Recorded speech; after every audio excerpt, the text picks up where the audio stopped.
Hey there YouTube, this is Chris from Team Shockwave here with the UA deck profile. Without further ado, let's start. So, one Redux, they're all Earth, and it's a Monster Reborn, of course. It's a staple, I think. I'll go into the Spell Strikers in a bit. But 3 goalkeepers, he could be special summoned from the hand by bouncing a UA.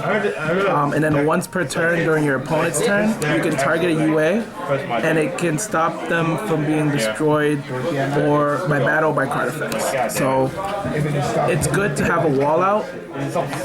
28 defense is huge, so it stops a lot of attacks. And then you can do it on itself to actually just prevent it from being moved at all. So it's actually pretty good. Like, I mean, it can still be bounced, but whatever. 3 sluggers. This is your beater. Again, he has the same effect as all of them. Bounce a UA to special summon the UA. When it attacks, it's an Archimedes. So your opponent cannot activate effects or cards until the end of the damage step. After you attack, you normally just bounce him back and put something in defense. So you pretty much swing and then go in defense, swing and you know, hide in your big defense, whatever. Then Perfect Ace is pretty much the control card. It's 25 defense, so it's not meant to be a beater, but it can still swing when you have the field card. His effect is, again, same thing, UA, bounces a card, special summon. Once during your opponent's turn, you can discard a card from your hand to negate the activation or the effect of a card on your opponent's side of the field. So even if they already activated it, you can still negate and destroy it. So it's actually really, really powerful. And then last but not least, another one of the new cards, the UA midfielder, is what they really, really needed. So his effect is pretty much lackluster compared to the rest. He could be special summoned, same thing as the rest, by bouncing a UA. And then once during either player's turn, you can target a UA monster, bounce it to special summon another one. So you can swing, effect, bounce one that you already attacked with, special summon a new one, and then swing again. So really, really good card. And then I played 2 Spell Strikers. I was supposed to play Warrior. What is it? Warrior from the Wasteland. Lady of the Wasteland. Yeah, whatever her name is. The one that recruits the warrior from the deck. But I decided against it and just play Spell Strikers for one. You can remove a spell card, special summon it, tribute for a UA. If you have the field card, you search for another UA. Also, a neat trick is having him out, you can transmodify it and go straight into midfielder. Do his effect bounce or just bounce him to another one. You can also transmodify a midfielder and go to like a, you know, ace or a slugger. Or you could transmodify any of them and go straight into a goalkeeper. And pretty much keep going. It's a pretty good card. I'm only testing one. Whenever I did draw it, it was really good. I might bump it up to 2 if I keep playing this deck, which I might. I don't know.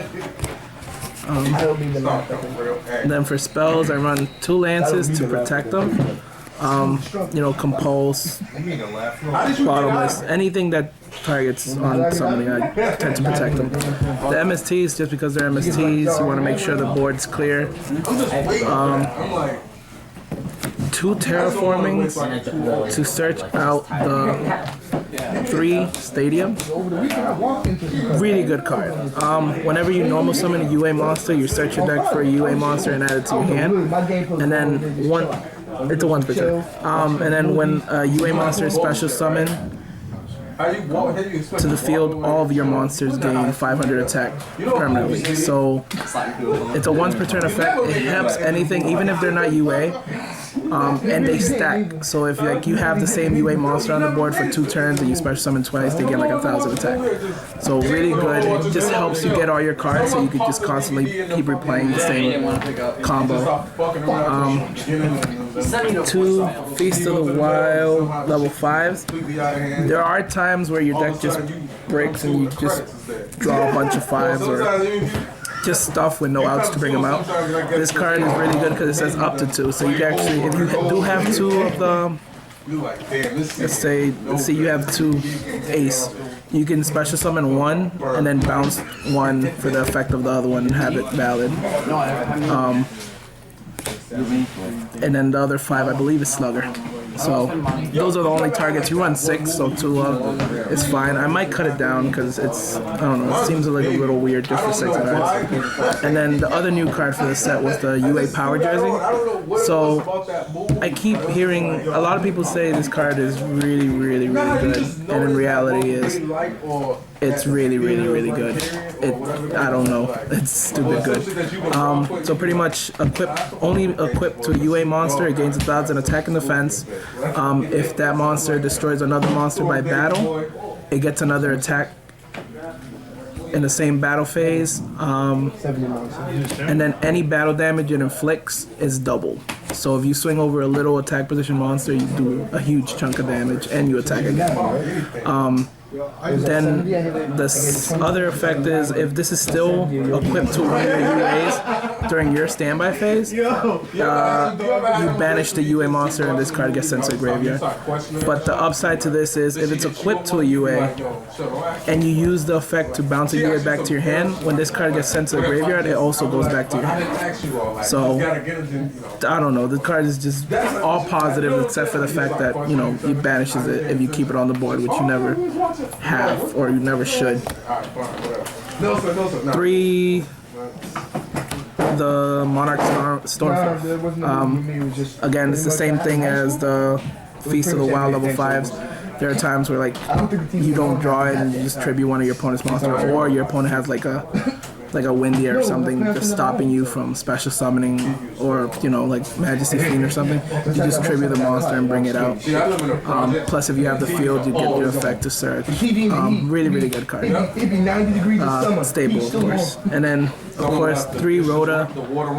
I don't know why this is at 3 with everything that's warrior and relevant. And then Heroes coming out soon.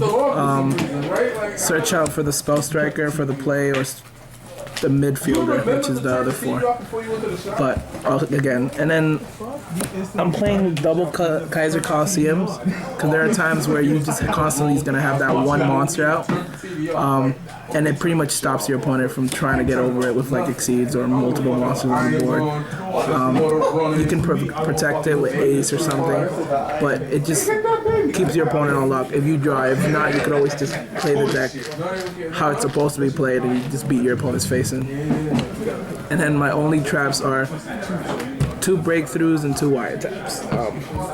Stop effects and stop trap cards. And that's pretty much it. That's all you play? From what I played with the deck, or from the games I played with the deck does really well.